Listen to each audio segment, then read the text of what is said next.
Wondering how much you should invest? Let's break it down into minutes. Hey everyone, if you're asking yourself, how much should I be investing? You're not alone. This is one of the biggest questions when it comes to personal finance.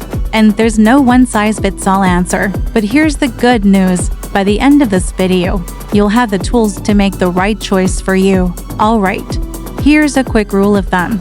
Start with 15% of your income. But wait, there's more to it than just throwing in a set number. It depends on your goals. Are you saving for retirement, a home, or just building wealth?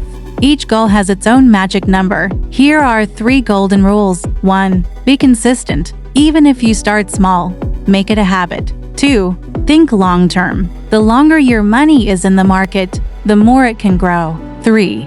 Never invest more than you're willing to lose. And remember, start early if you can. Investing young means time is on your side, and time equals growth. So, how much should you invest?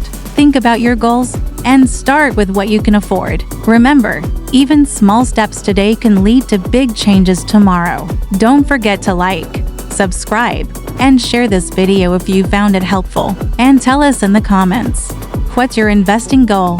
See you in the next video.